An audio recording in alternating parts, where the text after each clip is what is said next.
పరిశుద్ధుడైన మా ప్రభా, మీకు స్తోత్రాలు వందనాలు చెల్లించుకుంటున్నాము. మహోన్నతుడా మా ప్రభానే యేసు, మిమ్మల్ని స్తుతిస్తూ ఉన్నామయ్యా. మీ కృపలో మమ్మలను బలపరచమని ప్రార్థన చేస్తూ ఉన్నాము. మీరు మాకు ఇచ్చిన ఈ సమయాన్ని బట్టి మీకే స్తోత్రాలు వందనాలు చెల్లిస్తూ ఉన్నాము. మీరు ఈ ఆరాధనకు అధ్యక్షత వహించండి. తండ్రిని ఘనపరచుటకును, రక్షకుడైన యేసుక్రీస్తును మహిమపరచుటకును, మేము నాయన పరిశుద్ధాత్మనితో సహవాసము చేయుటకును కృపను దయచేయండి ప్రభా. మా అంతరంగములను మీరు కనికరించండి, మా అంతరంగములను మీరు బలపరచండి. మీ ఆత్మశక్తిని, ఆత్మ పట్టుదలను మాకు మీరు దయచేయండి. తండ్రి అయిన దేవా, మీ సన్నిధిలోనికి వచ్చి మిమ్మల్ని వేడుకొంచున్నాము. మీరు మాకు అధ్యక్షత వహించండి. మిమ్మలను ఘనపరచుటకు మాలో ఉన్న అభ్యంతరములన్నిటినీ మీరు తొలగించండి. పరిశుద్ధాత్ముడా, మీరు మా మధ్య కదలండి. మీ కొరకు మేము మార్గమును సరళము చేయువారముగా చేయండి నాయన. మీరు మా మధ్య సంచరించున్నట్లుగా మా పరిసరాలను, మమ్ములను పరిశుద్ధపరచమని ప్రార్థన చేస్తూ ఉన్నావు. రాజులైన యాజక సమూహముగా మమ్మల్ని ఇక్కడ చేర్చి మహిమ ఘనత ప్రభావాలు మీరే ఆరోపించుకొనమని నజరేయుడైన యేసు నామమున అడిగి వేడుకొనుచున్నాము తండ్రి, ఆమేన్. పాటలు పాడుకుందామండి.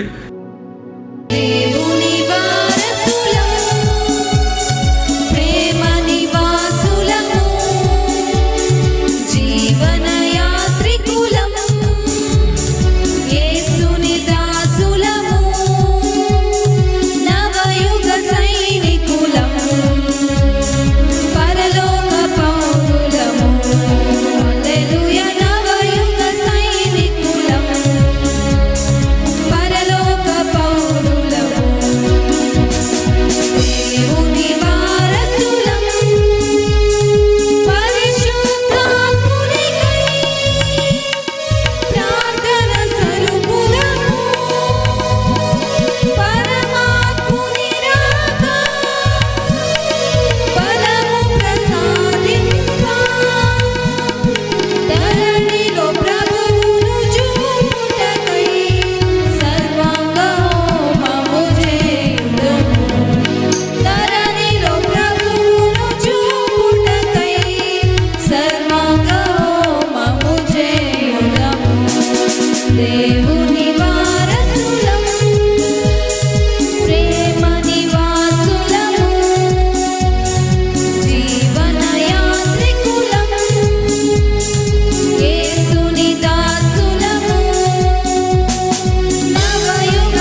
జీవాత్మనా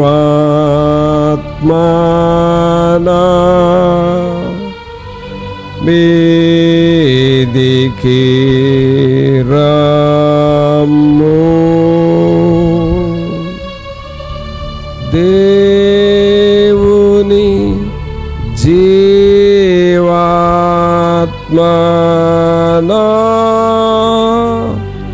మీదికి రమ్ము.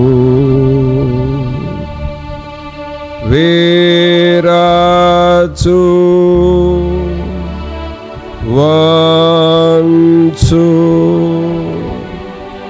మాలాచు నింపు దేవుని జీవాత్మనా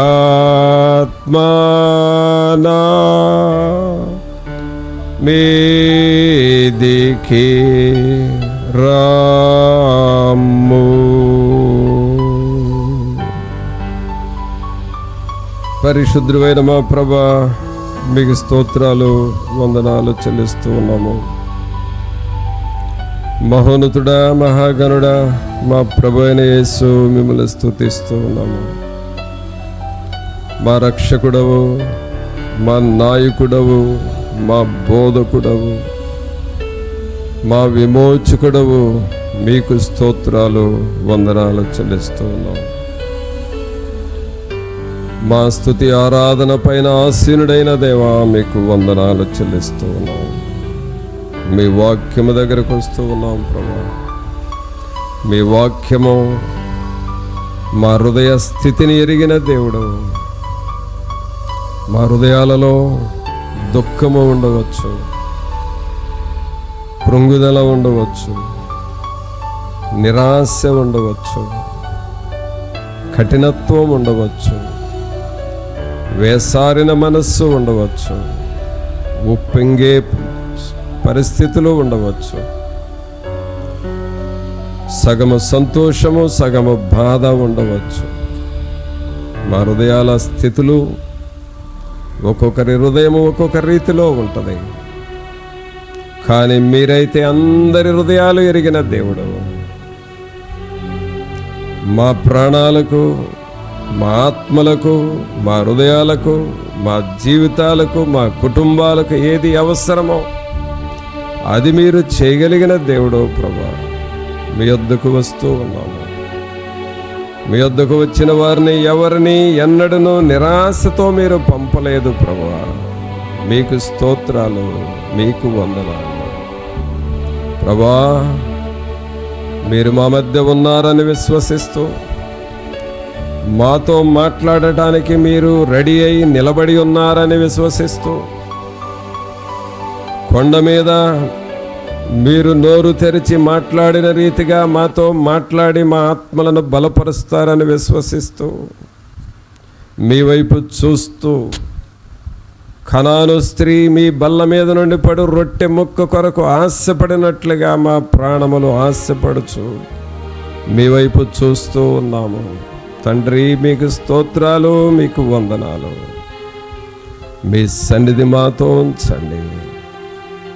మీ వాక్యము ద్వారా మాతో మాట్లాడమని నజరేయుడైన యేసు నామమున అడిగి వేడుకొనుచున్నాము తండ్రి. ఆమేన్. ప్రభునందు పిల్లరా, దేవుని వాక్యములో నుండి యెహెజ్కేలు గ్రంథము 2వ అధ్యాయము 1వ వచనం చదువుకుందాం. నరపుత్రుడా, నీవు చక్కగా నిలువబడుము, నేను నీతో మాట్లాడవలెను అని ఆయన నాతో మాట్లాడినప్పుడు ఆత్మ నాలోనికి వచ్చి నన్ను నిలువబెట్టెను. అప్పుడు నాతో మాట్లాడిన వాని స్వరము వింటిని. ప్రభునందులారా, ఇక్కడ మనం యెహోవా దేవుడు యెహెజ్కేలుతో మాట్లాడుచున్న మాటలను మనం చదివాం. ఈ బైబిల్లో యెహెజ్కేలు, అలాగే ఇర్మియా, యెషయా, వీళ్ళని మేజర్ ప్రాఫిట్స్, పెద్ద ప్రవక్తలు అంటాము. అంటే వీళ్ళని దేవుడు ప్రవక్తలుగా తర్బీదు చేశాడు. వీళ్ళని గొప్ప స్థాయిలో దేవుడు వాడుకోవాలని ఉద్దేశించాడు. పెద్ద ప్రవక్తలుగా దేవుడు వీరిని తయారు చేయాలనుకున్నాడు. కాబట్టి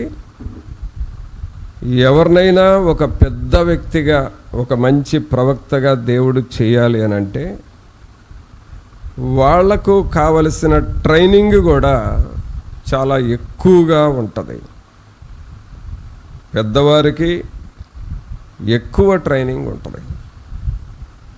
ఏమిటి ఆ ట్రైనింగ్ అంటే, దేవుని చిత్తానుసారముగా వారిని తర్బీదు చేయటం, మలుచుకోవటం. ప్రభునందులారా, మనం ఎలాగో దేవుని సన్నిధిలోనికి వచ్చి దేవుని వాక్యం వింటున్నాం. ఈ వాక్యము వినటమే దేవుడు మనకిస్తున్న ఒక ట్రైనింగ్. అంటే మన జీవితంలో ఎలాగో నడుచుకోవాలి, దేవుని విషయాల్లో ఎలాగో బ్రతకాలి,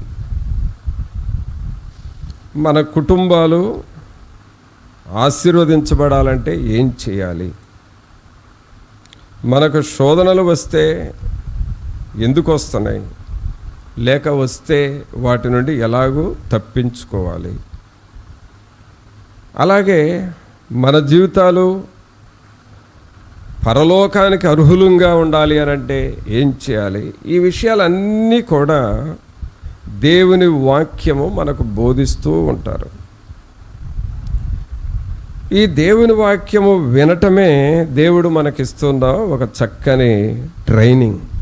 అంటే వాక్యానికి మనం లోబడతా ఉంటే దేవుడు మనల్ని మలుచుకుంటూ ఉంటాడు. ఇప్పుడే మనం కోరస్సులో పాడినట్లుగా, నన్ను విరవండి, నన్ను మలచండి అని పాడాం కదా. అలాగూ ప్రభు మనల్ని మలుస్తూ, మౌల్డింగ్ చేసుకుంటూ ఉంటాడు. సరే, ఇలాగూ యెహెజ్కేలును దేవుడు ఒక మంచి స్థాయిలో, ఇప్పుడు మనం చదువుతుంది 2వ అధ్యాయం మాత్రమే, కానీ యెహెజ్కేలు గ్రంథంలో మనం చూస్తే ఇంకా 48 అధ్యాయాలు ఉన్నాయి. మనం చదువుతుంది 1వ అధ్యాయము లేక 2వ అధ్యాయము. ఈ గ్రంథమంతా 48 అధ్యాయాలు ఉన్నాయి. ఈ 48 అధ్యాయాల్లో గొప్ప సేవ ఉన్నది, గొప్ప ఆత్మీయ ఆశీర్వాదాలు ఉన్నాయి. ఈ యెహెజ్కేలు గ్రంథంలో మనం అద్భుతముగా చూసే ఒక మాట, బాగా మనకు తెలిసిన మాట ఒకటేమిటంటే, ఈ యెహెజ్కేలును ఒకసారి ఒక లోయలోనికి తీసుకొని వెళతాడు దేవుడు. రా యెహెజ్కేలు, నాతో రా అని చెప్పి ఒక లోయలోనికి తీసుకొని వెళతాడు.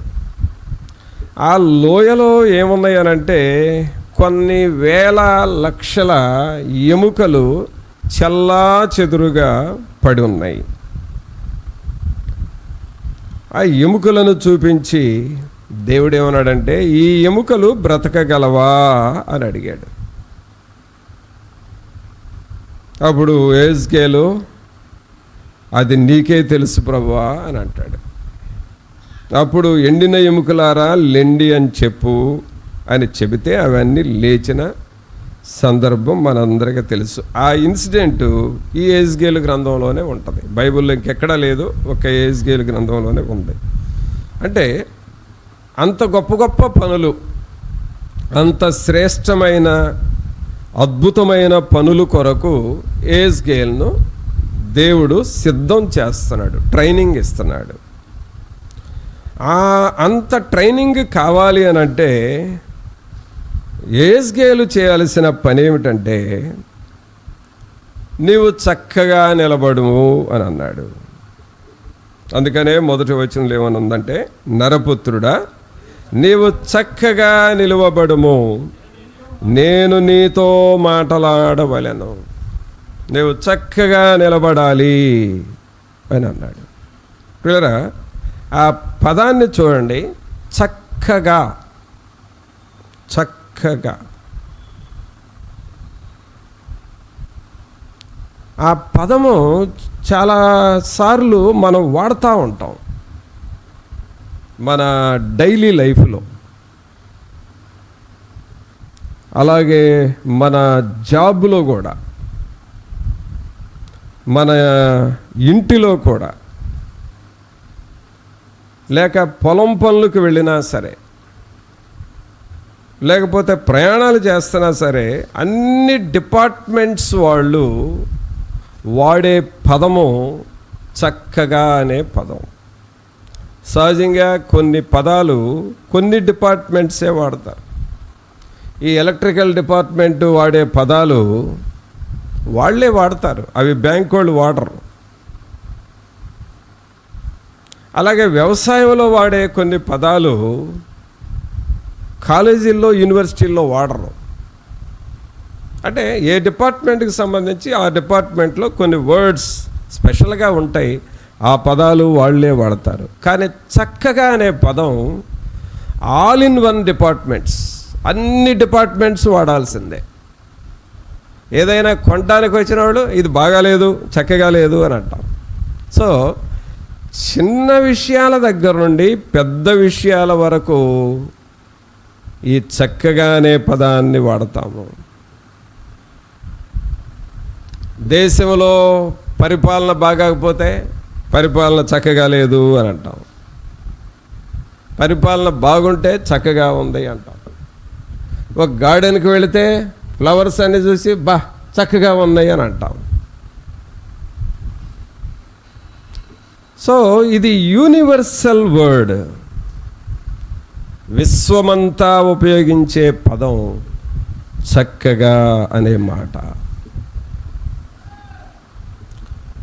ఇప్పుడు యెహెజ్కేలు జీవితాన్ని ఆ ఉన్నత స్థాయికి దేవుడు లేపాలి అనేది దేవుని ఉద్దేశం.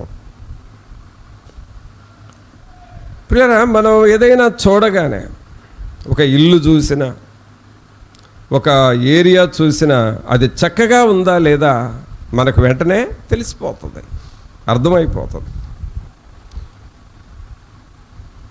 అయితే యెహెజ్కేలుతో అంటున్నాడు, నేను నిన్ను గొప్ప ట్రైనింగ్ ఇస్తున్నాను, నీకు మంచి ట్రైనింగ్ ఇస్తున్నాను.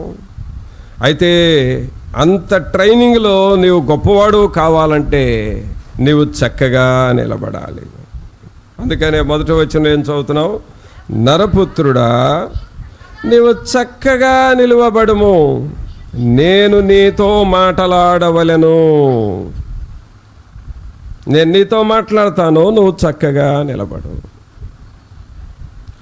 ప్రభునందు పిల్లరా, మన జీవితంలో ఏదైనా సరే మనమే కొంత జడ్జి చేసేస్తాం.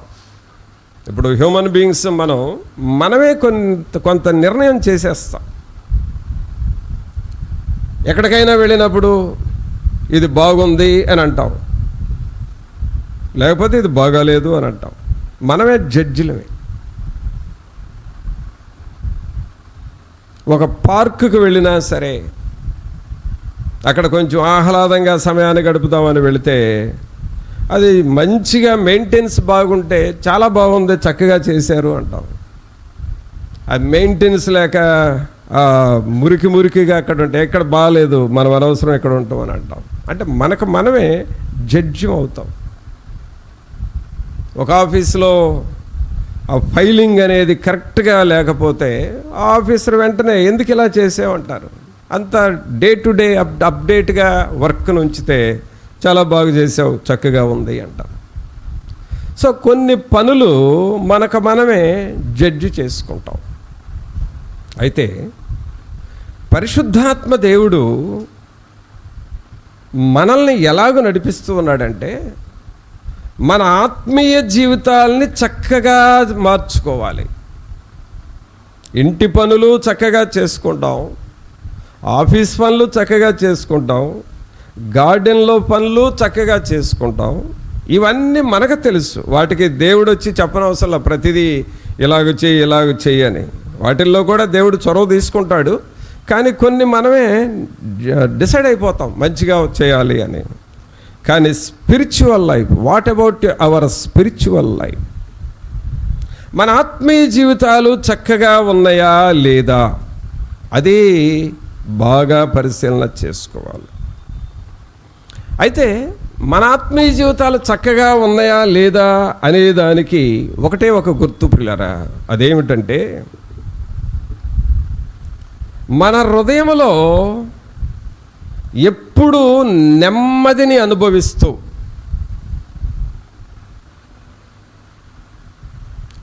ఎప్పుడు నిండారా సంతోషాన్ని అనుభవిస్తూ, ఎప్పుడు చూసినా మన మనస్సు మనశ్శాంతిగా ఉంటే నీ జీవితము చక్కగా ఉంది అని అర్థము. నీ మనస్సు ఎప్పుడు గలిబిలిగాను, కలవరముగాను, కృంగుదలగాను, నెమ్మది లేనట్లుగాను, పడుకున్నా నిద్ర రానట్లుగాను, ఎప్పుడు ఏదో ఒక కొరత, ఒక లేమిడి, కృంగుదల, మనశ్శాంతి లేని పరిస్థితులు గనక మనం అనుభవిస్తున్నాము అంటే మన జీవితంలో ఏదో చక్కగా చేసుకోవలసినవి ఏవో కొన్ని మిస్ అవుతున్నాయి అని అర్థము.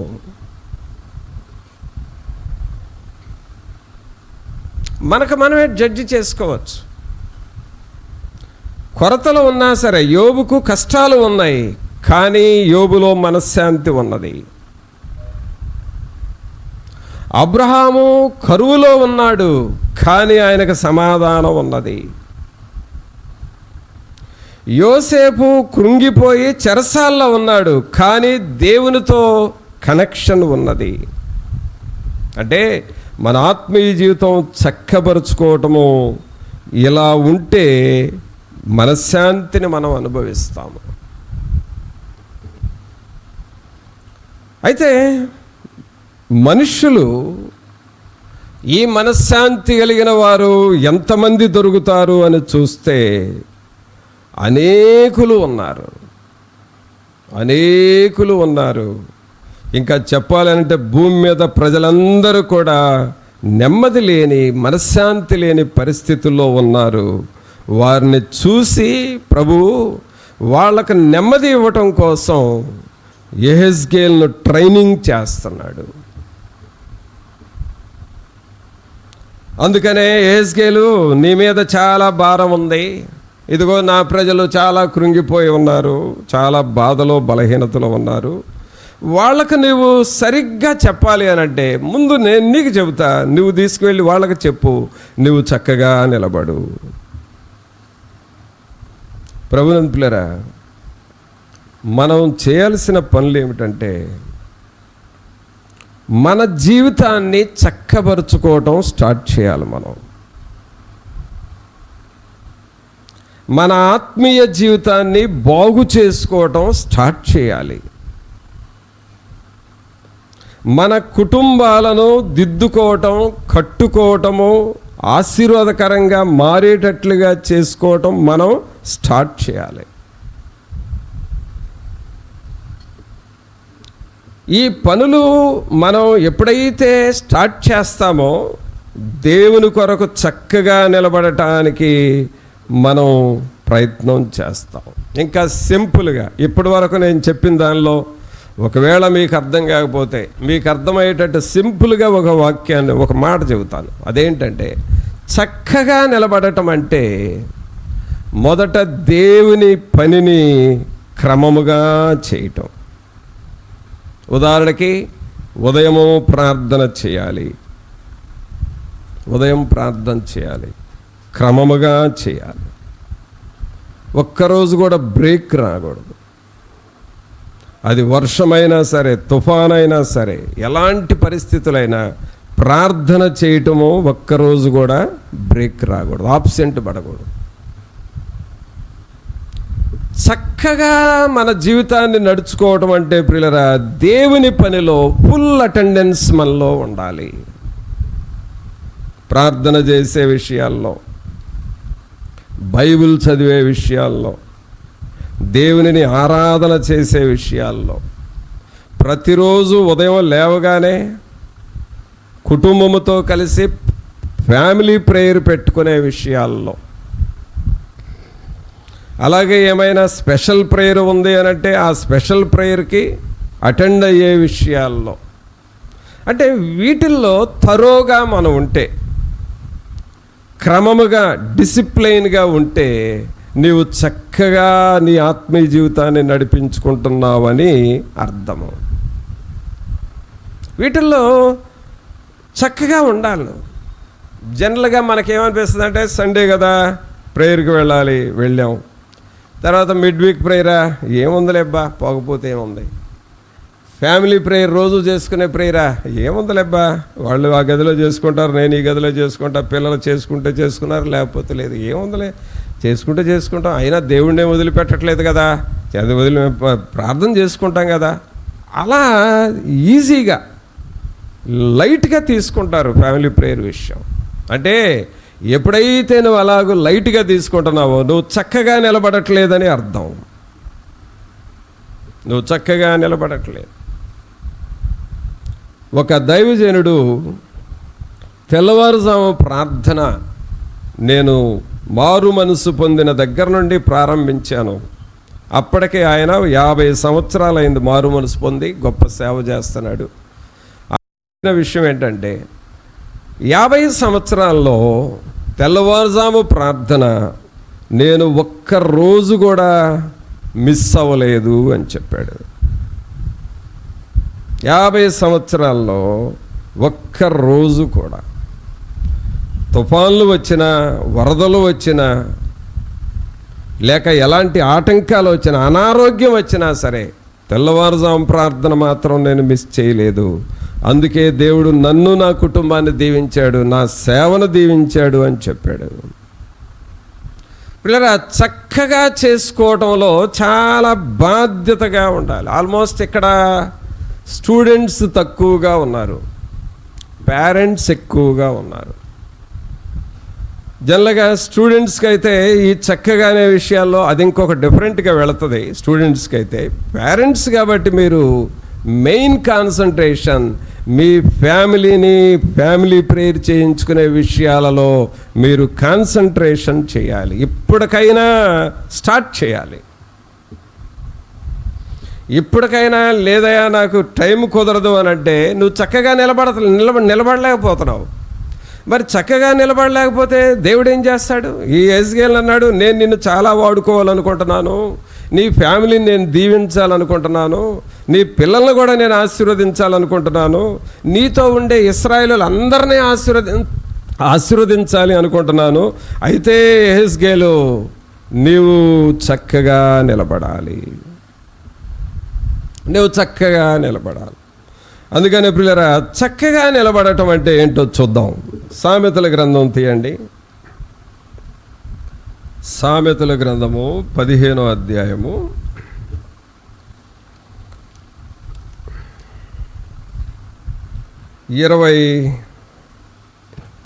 21వ వచనం, 20-21 వచనాలు చూద్దాం. జ్ఞానము గల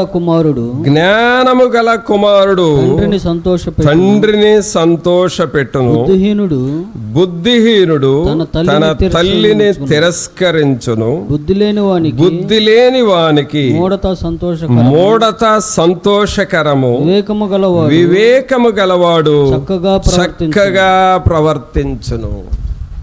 పిల్లరా చూడండి, చక్కగా నిలబడటం అంటే ఏమిటంటే ఇక్కడ ఇద్దరు వ్యక్తులను చూస్తున్నాం. ఒక వ్యక్తి ఏమో జ్ఞానము గల కుమారుడు, రెండోవాడు బుద్ధిహీనుడు. 20వ వచనంలో ఏమనుంది? జ్ఞానము గల కుమారుడు తండ్రిని సంతోషపెట్టును, బుద్ధిహీనుడు తన తల్లిని తిరస్కరించను. ఇద్దరు వ్యక్తులు. ఒకళ్ళేమో తండ్రిని తల్లిని సంతోషపెట్టేవాళ్ళు ఉన్నారు, ఒకళ్ళేమో తల్లిని తండ్రిని తిరస్కరించేవాళ్ళు, వాళ్ళని బాధ పెట్టేవాళ్ళు ఉంటున్నారు. తర్వాత 21వ వచనంలో చూస్తే బుద్ధి లేని వానికి మూఢత సంతోషకరం, వివేకము గలవాడు చక్కగా ప్రవర్తించును. కావున మన ఆత్మీయ జీవితాల్లో చూస్తే మన తండ్రి ఎవరు? పరిశుద్ధాత్మ దేవుడు, మనల్ని నడిపించుచున్న దేవుడు, మనలను సృష్టించిన దేవుడు, మనల్ని కాపాడుచున్న దేవుడు. ఆయన మన విషయమై శ్రద్ధ తీసుకొని భారముగా బాధ్యతగా ఉంటున్న దేవుడు. ఈ దేవుణ్ణి నువ్వు సంతోషపెట్టాలి, దేవుణ్ణి సంతోషపెట్టాలి. ప్రభువునందు ప్రియరా, దేవునిని సంతోష పెట్టడము మనం నేర్చుకుంటే నువ్వు చక్కగా బ్రతుకుతున్నావు అని అర్థం. దేవుని నువ్వు సంతోష పెడితే నువ్వు చక్కగా బ్రతుకుతున్నావు అని అర్థం. నువ్వు చక్కగా దేవుని సన్నిధిలో నిలబడితే ఇప్పుడు నీ ఫ్యామిలీ కోసమే కదా నువ్వు ప్రయాసపడుతున్నావు, నీ పిల్లల కోసమే కదా నువ్వు ప్రయాసపడుతున్నావు. ఆ కేర్ దేవుడు తీసుకుంటాడు. నువ్వు దేవుని సంతోషపెట్టకుండా, దేవుని సన్నిధిలో మోకరించకుండా, దేవుని వాక్యాన్ని చదవకుండా, ఫ్యామిలీ ప్రేయర్ చేయకుండా నువ్వు హడావుడిగా నీ పనుల మీద నువ్వు పరిగెత్తుతూ ఉన్నావంటే నీ విషయమై దేవుడు కేర్ తీసుకోలేడు. నిన్ను కాపాడతాడు కానీ అన్ని విషయాల్లో కేర్ తీసుకోలేడు. ఇలాగ చేసేవారికి ఏమవుతుందంటే ఎప్పుడు చూసినా ఏదో ఒక లోపము వారిలో కనిపిస్తూ ఉంటుంది, అసంతృప్తి లోపల ఉంటా ఉంటుంది. అలాగే ఏదో పోగొట్టుకున్నట్లుగా ఏదో చెప్పుకోవటానికి కూడా మాటలు రాని కొరత వారిలో కనపడతా ఉంటుంది. అంటే నీ మనస్సు ఎలాగ అనిపిస్తుందంటే నీవు చక్కగా దేవుని కొరకు నిలబడటం లేదని అర్థము.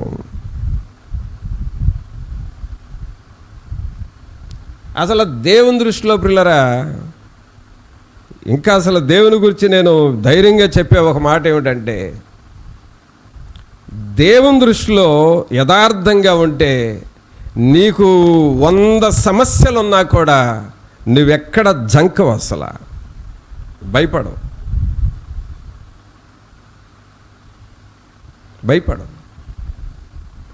ఎందుకంటే దేవుని దృష్టిలో చక్కగా నడిచేవాళ్ళు పూర్తిగా దేవుని మీద ఆధారపడతారు. ఇప్పుడు ఒక మాట అడుగుతున్నాను, చెప్పండి. నేను ప్రార్థనకు వస్తా, బైబిల్ తెచ్చుకున్నాను కదా, తెచ్చుకున్నాను లేదా? మీరేమో మీ చేతిలో ఉంచుకున్నారు. నా బైబిల్ ఎక్కడ ఉంది చెప్పండి? నా బైబిల్ ఎక్కడ ఉంది? టేబుల్ మీద ఉంది.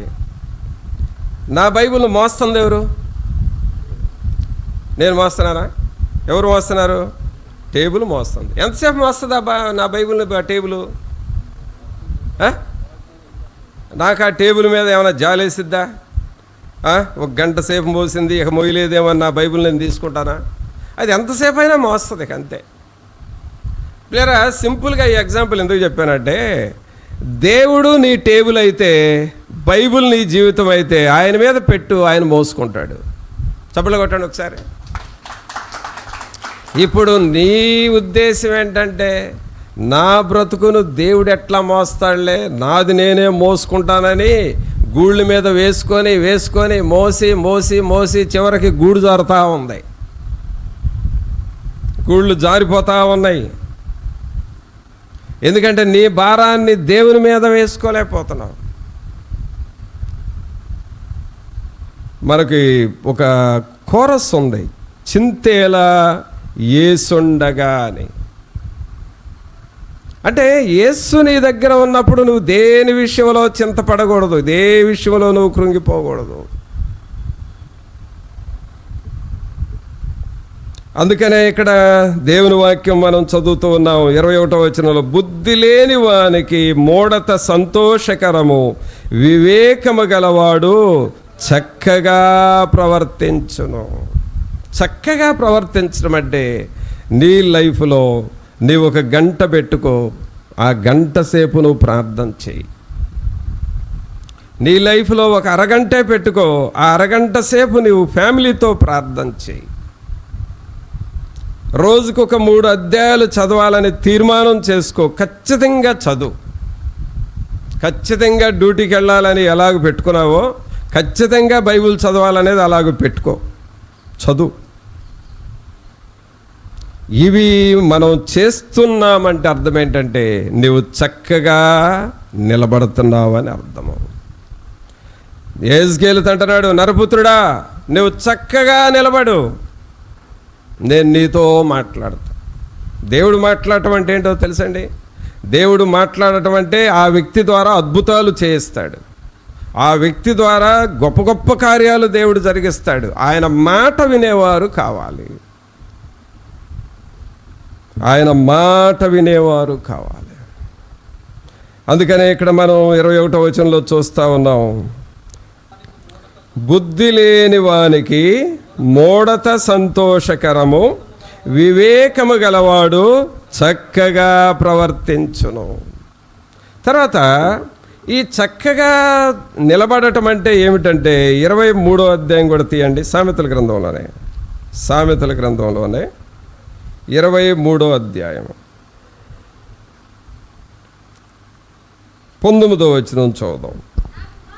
నా కుమారుడా నీవు విని జ్ఞానము తెచ్చుకొనము, నీ హృదయమును యథార్థమైన త్రోవలయందు చక్కగా నడిపించుకొనము. చూసారండి, యథార్థమైన త్రోవలో నీ జీవితాన్ని చక్కగా నడిపించుకో, చక్కగా నడిపించుకో. ప్రభునందు పిల్లరా, మనందరికీ తెలిసిన ఒక యవనస్తుడు ఐన్స్టీన్. ఎవరైనా చదువురా అని ఒక ముద్దబ్బాయి, చెప్పాలంటే సింపుల్గా చదువురా అని ఒక ముద్దబ్బాయి. వాళ్ళ పేరెంట్స్ ఐన్స్టీన్ని స్కూల్లో జాయిన్ చేస్తే ఈ అబ్బాయి ప్రవర్తన బాగాలేదు, తర్వాత చదువు మీద కాన్సన్ట్రేషన్ లేదు, చదవట్లేదు. అందుకని ఈ ఐన్స్టీన్ని వాళ్ళ ప్రిన్సిపాల్ పిలిచి, వాళ్ళ పేరెంట్స్ని పిలిపించి, ఈ అబ్బాయికి చదువు రాదు, సరే చదువు రాకపోతే రాకపోయింది, ఎలాగైనా ట్రై చేస్తాం, డిసిప్లిన్ లేదు, అల్లరి పిల్లోడు అయిపోయాడు, ఈ అబ్బాయి మా స్కూల్లో వద్దు అని పేరెంట్స్ని పిలిపించి ఐన్స్టీన్ని పంపించేశారు. అంటే ఇలాంటి పిల్లల్ని నాటీ స్టూడెంట్స్ అంటాం, అల్లరోళ్ళు అని. ఒక నాటీ బాయ్గా మారాడు. వాళ్ళ పేరెంట్స్ తీసుకువెళ్ళిన తర్వాత ఆ పిల్లోడిని బాగా తిట్టేశారు. రే నువ్వు ఎందుకు పనికిరావురా, స్కూల్లో పనికిరాదు, పేరెంట్స్కి పనికిరావు, ఎందుకు ఇంట్లో అసలు పనికిరానోడోరా అని చెప్పి తిట్టి వదిలేశారు. ఈ పిల్లోడు ఏడ్చుకుంటా ఎక్కడికో ఊరు బయట ఎక్కడో చెట్లు, ఆ ప్రాంతాల్లో యాపిల్ తోటలు ఉండేయంట, యాపిల్ తోటలు. ఆ తోటల్లోకి వెళ్ళి ఆ తోటల్లో కూర్చొని ఏడ్చుకుంటా, స్కూల్లో పనికి రాలేదు, నా జీవితం ఏంటి, మా పేరెంట్స్ నన్ను తిట్టేశారు, నేను ఎలా బ్రతకాలి, నా పరిస్థితి ఏంటి అని చెప్పి అలాగ బాధపడుతూ ఆ యాపిల్ తోటలో యాపిల్ చెట్టు కింద కూర్చున్నాడు.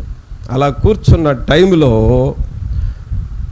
ఆ చెట్టుకున్న యాపిల్ కాయ ఒకటి పండి క్రిందకు రాలింది. తర్వాత అతనికి వచ్చిన ఒక ఆలోచన, ఈ కాయ క్రిందకి ఎందుకు వెళ్ళింది, పైకి వెళ్ళొచ్చు కదా అని ఒక ఆలోచన మాత్రమే, అంతే. అయితే ఆన్సర్ లేదు ఆయనకి. ఆ తర్వాత జరిగింది ఏమిటంటే దేవుని సన్నిధికి వెళ్ళాడు, వాక్యాన్ని విన్నాడు, తన ప్రవర్తన మార్చుకున్నాడు, వాక్యం ప్రకారము నడుచుకున్నాడు. ఇక్కడ మనం చదువుతున్నాం కదా, 19వ వచనం, 23వ అధ్యాయం 19వ వచనం, నా కుమారుడా నీవు విని జ్ఞానము తెచ్చుకొనము. ఈ ఐన్స్టీన్ అలాగూ దేవుని జ్ఞానం తెచ్చుకోవటం ప్రారంభించాడు.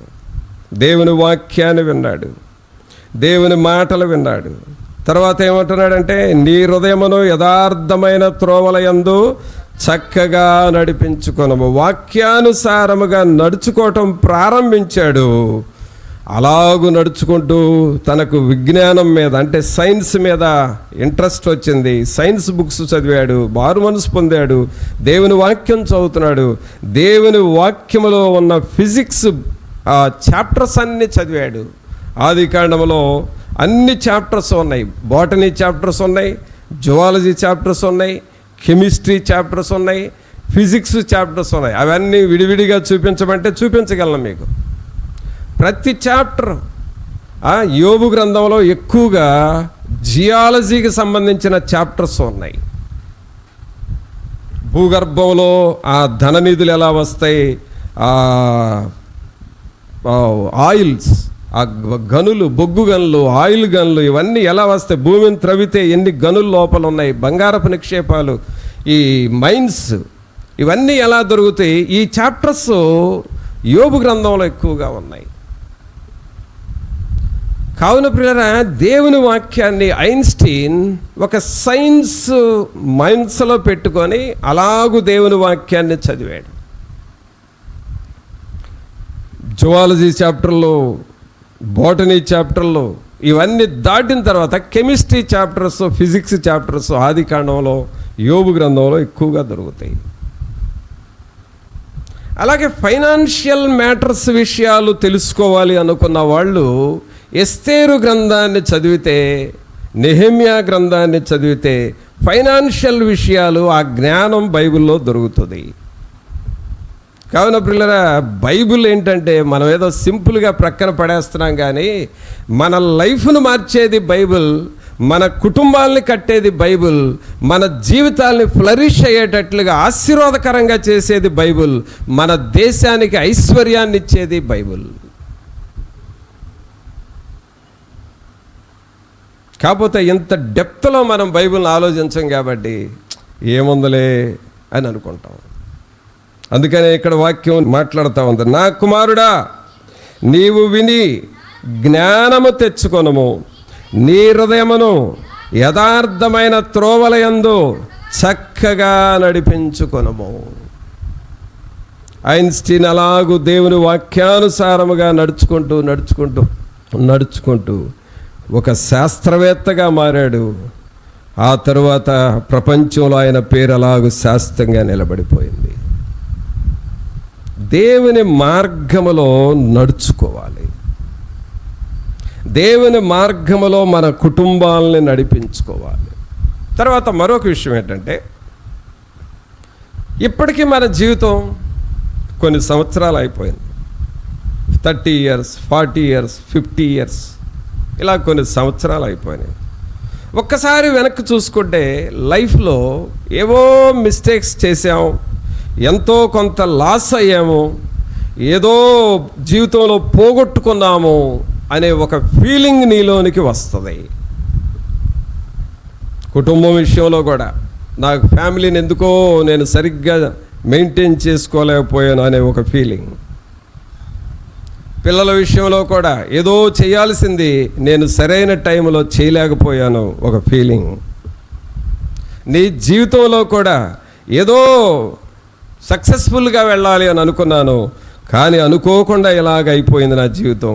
ఏదో ఒక కొరత, లోటు, అసంతృప్తి నీ జీవితంలో ఉంటుంది. ఈ అసంతృప్తికరమైన ఆలోచనలు నీకు ఎందుకు వస్తున్నాయి అనంటే, నీవు దేవునిలో చక్కగా నిలబడనందువలన వస్తున్న ఆలోచనలు. అయితే ప్రియులారా, ఇవన్నీ మిమ్మల్ని ఆలోచన చేసుకొని మీకు మీరే నిందించుకోవటానికి చెబుతున్న మాటలు కాదు ఇవి. బట్ ఎప్పటికైనా దేవుని దగ్గర ఛాన్స్ ఉందని మీకు చెబుతూ ఉన్నాను.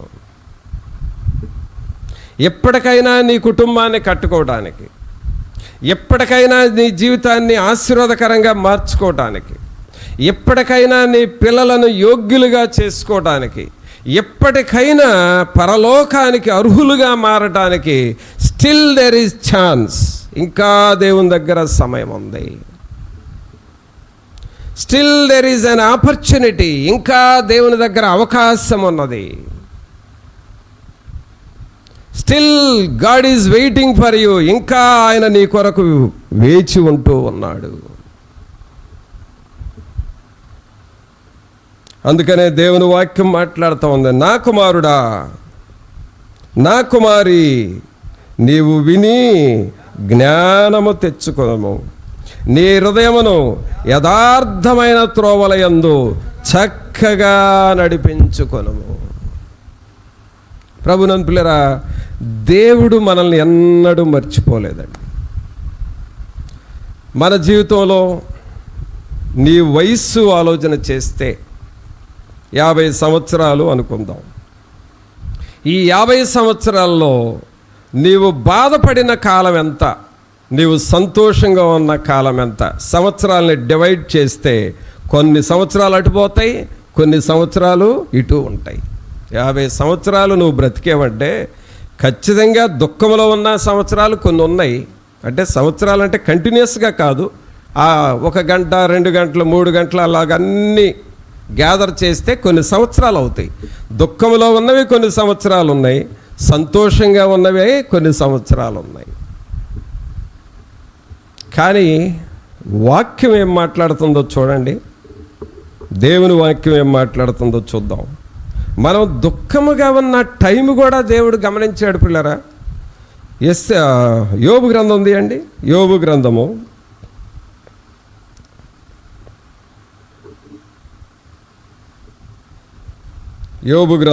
6వ అధ్యాయము 2వ వచనం చూడండి. యోబు 6:2, నా దుఃఖము, చూసారండి, చక్కగా అనే మాట ఇక్కడ కూడా వాడాడు. అంటే దుఃఖాన్ని కూడా చక్కగా తోస్తున్నాడంట దేవుడు. నా దుఃఖము చక్కగా తోచబడును గాక, దాని సరిచూచుటకై నాకు వచ్చిన ఆపద త్రాసులో పెట్టబడును గాక. అంటే పిల్లరా, మనం గమనించాల్సింది ఏమిటంటే, ఒకవేళ మనం బాధపడుతున్నా, ఒకవేళ అప్పుల బాధే కావచ్చు, ఒకవేళ మెయింటెనెన్స్ బాధలే కావచ్చు, ఒకవేళ పరువు పోయింది అన్న బాధే కావచ్చు, ఒకవేళ రోగం వచ్చిందన్న బాధే కావచ్చు, ఒకవేళ ఏదో జరిగిపోయిందనే బాధే కావచ్చు, ఏ బాధ అయినా చివరికి అది బాధ కన్వర్టెడ్ ఇంటూ దుఃఖం అంతే. హైడ్రోజను ఆక్సిజన్ కలిసి కన్వర్టెడ్ ఇంటూ వాటర్గా ఎలా మారుతుందో, బాధ కన్వర్టెడ్ ఇంటూ దుఃఖంగా మారుతుంది. అయితే ఆ దుఃఖము ఎటుపోయినట్లు అనంటే, ఆ దుఃఖాన్ని కూడా దేవుడు చక్కగా తూస్తూ ఉన్నాడండి. దుఃఖాన్ని తరాజులో మనం తూయలేము. లేక సంతోషంగా ఉన్నావనుకో, నువ్వు ఎన్ని కిలోలు బరువుతో సంతోషంగా ఉన్నావో ఆనందాన్ని త్రాసులో తూయలేవు. కానీ గాడ్ కెన్ డూ, దేవుడు చేస్తున్నాడు. ఏమంటున్నాడు ఇక్కడ, నా దుఃఖము చక్కగా తోచబడును గాక, దాని సరిచూచుటకై నాకు వచ్చిన ఆపద త్రాసులో పెట్టబడును గాక. ప్రభువునందు పిల్లరా, దేవుని దగ్గర ఎలాంటి నిరీక్షణ ఉంది అనంటే, నీవు చాటుగా ఏడ్చుకున్న దుఃఖాన్ని కూడా దేవుడు తూస్తూ ఉన్నాడు, చక్కగా తూస్తూ ఉన్నాడు. అక్కడ చక్కగానే పదం ఏమిటంటే, మిల్లీగ్రాములు బరువును కూడా కౌంటింగ్ తీసుకుంటున్నాడు, మిల్లీ లీటర్ల వెయిట్ను కూడా కౌంటింగ్ తీసుకుంటున్నాడు. క్లియరా? మీకు ఎలా ఉందో కానీ, really I am enjoying in my self. నా విషయమై నీవంత శ్రద్ధ తీసుకుంటున్నావని దేవునిలో నేను ఎంజాయ్ చేస్తూ చెబుతున్నాను.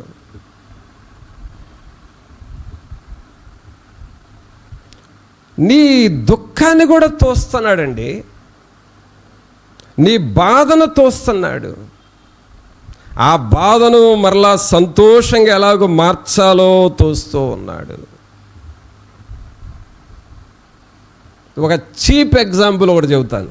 చెప్పడానికి చీపు, వినటానికి కూడా చీపు, కానీ చెప్పాలి. ఎందుకంటే వాక్యం మీకు వెళ్ళాలి అని అంటే చెప్పాల్సిందే. అదేంటంటే, ఒక పనికిరాని ఐరన్ స్క్రాప్ అంటాం చూడండి, స్క్రాప్ పనికిరాని ఐరన్ ముక్కలు, ఇనప ముక్కలు, అలాగే ఇనప తీగలు, బోల్టులు, ఏదో ఇల్లుగట్టో లేకపోతే ఏదో వేస్ట్గా కొంత స్క్రాప్ పడి ఉంది మూలన. ఒక వ్యక్తి ఉల్లిపాయలు అమ్మడానికి వచ్చాడు. ఆయన ఏమని కేకేశాడంటే, ఆ పనికిరాని ఐరన్ తీగలు, ఆ పనికిరాని ఏమన్నా ఉంటే నాకు ఇవ్వండి, దానికి సరిపడా ఉల్లిపాయలు నేను మీకు ఇస్తాను అని అన్నాడు.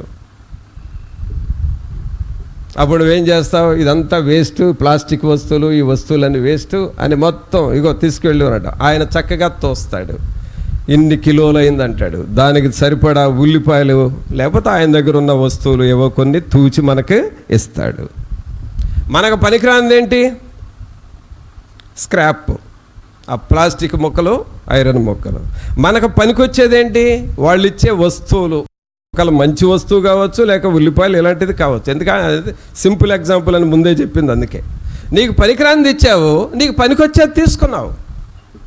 అలాగే ప్రియులరా, దేవుని దగ్గర ఏముందంటే, నీకు దుఃఖము నీది కాదు, దుఃఖం నీకు పనికిరాంది, బాధ నీకు పనికిరాంది, అది చక్కగా తూచి ఆ పనికిరానిది నీకు పనికిరాంది దేవునికి ఇస్తే నీకు పనికొచ్చేది దేవుడు నీకు ఇస్తాడు. ఆమేన్.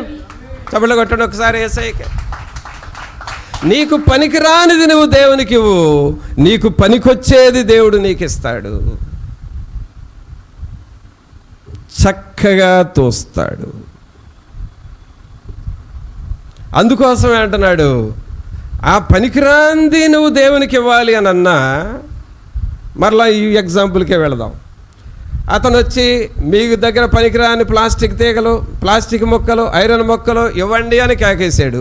అవన్నీ ఒక చోట లేవు. నువ్వేం చేసావు? అవన్నీ పోగు చేసావు. అక్కడ ఒకటి, అక్కడ ఒకటి, అక్కడ ఒకటి, అక్కడ ఒకటి, అక్కడ ఒకటి, ఎక్కడెక్కడ ఉన్నాయో అన్ని గోడల చట్లు, మూలల్లో అన్ని వెతికి వెతికి వెతికి అన్ని ఒక గోతాన్ని తీసుకొచ్చి పోగేసావు. అంటే అవన్నీ గ్యాదర్ చేయడానికి టైం తీసుకున్నావు. ఆ టైమే నువ్వు దేవుని దగ్గర తీసుకో. నీలో పనికిరానిదంతా, ప్రభా కుటుంబం విషయంలో ఎలాంటి పనికిరాని పనులు ఉన్నాయి, నా పర్సనల్ విషయాల్లో పనికిరాని కొన్ని పనులు ఉన్నాయి, నా పిల్లల విషయంలో కొన్ని పనికిరాని పనులు ఉన్నాయి, ఇవన్నీ నీకు ఇస్తున్నాను ప్రభా. అవన్నీ వెతకటానికి ఎలాగో టైం పెట్టావో అలాగూ దేవుని సన్నిధిలో ప్రార్థన చేయటానికి టైం పెట్టి ఆ పనికిరానివన్నీ నీకే. ఎవరికి ఎవరికి పనికిరానివన్నీ ఎవరికి చెప్పాలి? మీరు ఎవరితో చెప్పండి. పనికిరానివన్నీ ఎవరికి? నీకు బ్యాడ్ హ్యాబిట్స్ పనికిరావు. ఆ పనికిరాని బ్యాడ్ హ్యాబిట్స్ ఎవరికి ఇస్తావు? దేవుడికి ఇచ్చేసాయి. ఆమేన్. దుఃఖం నీలో ఉంటుంది, ఆ దుఃఖం నేను కృంగదీస్తుంది, నీకు పనికిరాని దుఃఖం అది, ఆ దేవుడికి ఇచ్చేసాయి. ప్రియరా, ఎంత దుఃఖాన్ని నీ దగ్గర నుండి దేవుడు తీసుకుంటాడు, అంత సంతోషాన్ని నీకు ఇస్తాడు. అందుకని నేను తోస్తున్నాను అని చెప్పాడు. అక్కడ ఏమన్నా చదవండి, అందరు చదవండి ఈ మాట, అందరూ చదవండి. నా దుఃఖము చక్కగా తోచబడును గాక, దాని సరిచూచుటకై నాకు వచ్చిన ఆపద త్రాసులో పెట్టబడును గాక. ప్రభునందు పిల్లరా, మరి అలాగూ మనం సిద్ధపడదామా? అందుకనే ఇవన్నీ జరగాలి అని అంటే యెహెజ్కేలుతో అంటున్నాడు, యెహెజ్కేలు నా దగ్గర చాలా ఉందయా, నీకు నేర్పిస్తా, నిన్ను గొప్పగా వాడుకుంటా. అయితే నువ్వు ఒక్క పని చేయాలి. ఏంటా పని? నువ్వు చక్కగా నిలబడు, చక్కగా నిలబడు. నీవు నిలబడు, నీ ఫ్యామిలీ నిలబడు, నీవు నిలబడు, నీ సహోదరులు నిలబెట్టు, నేను నిన్ను నడిపిస్తాను. ఎలా నడిపిస్తాడో చూద్దామా? చివరిగా ఇర్మియా గ్రంథం తీయండి. ఇర్మియా గ్రంథము 31వ అధ్యాయం. ఇర్మియా గ్రంథము 31వ అధ్యాయము 9వ వచనం చదవండి. వారు ఏడ్చుచూ వచ్చెదరు, వారు నన్ను ప్రార్థించుచుండగా నేను వారిని నడిపించుదును, వారు తొట్టిల్లకుండా. అదిగో చూడండి, మంచి పదం వచ్చింది ఇక్కడ. చక్కగా పోవు బాటను నీళ్ల కాలువల యొద్ద వారిని నడిపింతును. ఇశ్రాయేలునకు నేను తండ్రిని కానా? ఎఫ్రాయిము నా జ్యేష్ఠ కుమారుడు కాడా. చూసారండి ఎలాగ నడిపిస్తాడంట దేవుడు మనల్ని. వారు ఏడ్చుతూ వచ్చెదరు, వారు నన్ను ప్రార్థించుచుండగా నేను వారిని నడిపించుదును. ప్రభునంతులరా, ఆయన మనల్ని నడిపిస్తాను అంటున్నాడు. ఎలా నడిపిస్తాడంట? వారు తొట్టిల్లకుండా చక్కగా పోవు బాటను నీళ్ల కాలువల యొద్ద వారిని నడిపించును. చక్కగా నడిపిస్తానంటున్నాడండి. చక్కగా నడిపిస్తానంటే ఇంకొక మాటలో చెప్పాలంటే జస్ట్ ఒక పోలికలాగా చెప్తున్నాను. ఏజ్కెళ్తే ఏమన్నాడు? చక్కగా నిలబడు అన్నాడు. ఇక్కడ ఇర్మియా ద్వారా ఏం చెప్పించాడు? చక్కగా నేను నడిపిస్తాను అన్నాడు. జస్ట్ ఒక చిన్న డిఫరెన్స్. ఏజ్కెళ్తే ఏమన్నాడు? చక్కగా నిలబడు అన్నాడు. ఇర్మియాతో ఏమంటున్నాడు? చక్కగా నడిపిస్తాను. చెప్పండి, అందరూ చెప్పండి. చక్కగా నిలబడు, చక్కగా నడిపిస్తాను. మరలా చెప్పండి. చక్కగా నిలబడు, చక్కగా నడిపిస్తాను. చక్కగా నిలబడని ఎవరితో అన్నాడు? ఏజ్కేల్తో అన్నాడు. చక్కగా నడిపిస్తానని ఎవరితో అన్నాడు? ఇర్మియాతో అన్నాడు. అంటే ఈ చక్కగా ఉండు అనే పదం పిల్లరా ఏజ్కేల్ ఒక్కడితోనే కాదు చెప్పింది, ఇర్మియాతో కూడా చెప్పాడు. ఇర్మియాతో ఒక్కడితోనే కాదు చెప్పేది, యెషయాతో కూడా చెప్పాడు. వీళ్ళు మేజర్ ప్రాఫిట్స్, పెద్ద ప్రవక్తలు. వీళ్ళతోనే కాదు చెప్పింది, చిన్న ప్రవక్తలు ఆమోసు, హోషేయ, మలాకి, వాళ్ళతో కూడా చెప్పాడు. అంటే అర్థం ఏంటి అనంటే మనకు దేవునిలో చక్కగా నిలబడటం ఒక్కటి చేత అయితే మిగిలిన చక్కగా చేసుకోవాల్సిన పనులన్నీ దేవుడు చూసుకుంటాడు. ఆమేన్. మరి అది చేస్తావా? దేవుని కొరకు చక్కగా ప్రార్థన చేయటం నేర్చుకుంటావా?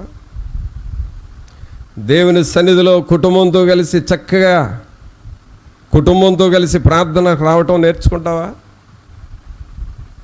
దేవుని సన్నిధిలో దినదినము చక్కగా ప్రార్థన చేయటం నేర్చుకుంటావా? నీకు పనికిరానివన్నీ ఆ స్క్రాప్ అంతా పోగు చేసి చక్కగా నీ దుఃఖాన్ని దేవుడు త్రాసులో తోస్తున్నాడు, అవన్నీ దేవునికి ఇచ్చేస్తావా? నువ్వు అలా చేయగలిగితే ఆయన చక్కగా నిన్ను నడిపిస్తాడు. ప్రార్థన చేసుకుందాం ప్రియులారా. ఒక్క నిమిషం మనం అందరము తలలు వంచి దేవుని సన్నిధిలో నీవు చక్కగా ఉండటం నేర్చుకోవాలి. నువ్వు చక్కగా, ప్రభువా నేను చక్కగా మీ సన్నిధిలో నిలబడాలి కదా, చక్కగా నిలబడాలి కదా. దేవా నేను మీ కొరకు నడవాలి, మీ కొరకు నిలబడాలి. ప్రభువా నరపుత్రుడా నీవు చక్కగా నిలబడము. మన యవ్వన కాలంలో సాక్ష్యమును చెడగొట్టుకొని చక్కగా నిలబడలేకపోతున్నాము. కుటుంబ జీవితంలో రకరకాల రాంగ్ స్టెప్స్ వేసి చక్కగా దేవుని కొరకు నిలబడలేకపోతున్నాము. ప్రభా మమ్మలను క్షమించండి. ఎక్కడి నుండైనా ఎప్పటి నుండైనా మీ కొరకు చక్కగా నిలబడేవారిగా చేయండి అని ప్రభువుని అడుగుదామా? ఒక చక్కని ఆలోచన చెప్పే దేవుడు, నీ దుఃఖమును చక్కగా తూచుచున్న దేవుడు, నిన్ను ఒక చక్కని మార్గములో నడిపించాలని కోరుచున్న దేవుడు. మరి నువ్వు చక్కగా దేవుని కొరకు నిలబడతావా? ఓ తల్లి, ఓ తండ్రి, యవనస్తుడా ఉండాలా, దేవుని కొరకు చక్కగా నిలబడు. నీ జీవితాన్ని దేవుడు గొప్పగా మారుస్తాడు. పరిశుద్ధమైన మా ప్రభువా మీకు స్తోత్రాలు వందనాలు చెల్లిస్తూ ఉన్నాము. మహోన్నతుడా, మహాగణుడా, మా ప్రభు అయిన యేసు మిమ్మల్ని స్తుతిస్తూ ఉన్నామయ్యా. మేము మీ కొరకు చక్కగా నిలబడు వారిగా మారాలి ప్రభువా. చక్కగా నిలబడినందువలనే నెమ్మది లేని స్థితి, బాధలు అనుభవిస్తున్న స్థితి. కానీ మీ కొరకు చక్కగా నిలబడితే సమాధానము మాలో ఉంటుంది, పరిపూర్ణ మనశ్శాంతి మాలో ఉంటుంది, సంతోషము, దేవుని యొక్క ఆనందము మాలో ఉంటుంది. ప్రభా మీ కొరకు చక్కగా నిలబడు వారుగా మేము ఉండాలి ప్రభా. అట్టి కృపను మా అందరితో ఉంచండి. ప్రియులైన వారందరితో మీరు ఉండి మీ కృపలో బలపరిచి మీ సన్నిధి మా అందరితో ఉంచి, ఇర్మియాతో చెప్తూ ఉన్నారు కదా, నేను చక్కగా వారిని నడిపిస్తాను అని చెప్పారు ఆయన. అలాగ మమ్మలను నడిపించి మీ కృపలో బలపరచమని నజరేయుడైన యేసు నామమున అడిగి వేడుకొనుచున్నాము తండ్రి, ఆమేన్. మన తండ్రి అయిన దేవుని ప్రేమ, కుమారుని కృప, పరిశుద్ధాత్మని యొక్క సన్నిధి ఇప్పుడు ఎల్లప్పుడూ ఇక్కడ చేరిన మనకును ఈ వర్తమానములు వింటున్న ఆయా స్థలాలున్న సహోదరులకు తోడుగా ఉండి సహాయము చేయను గాక. ఆమేన్.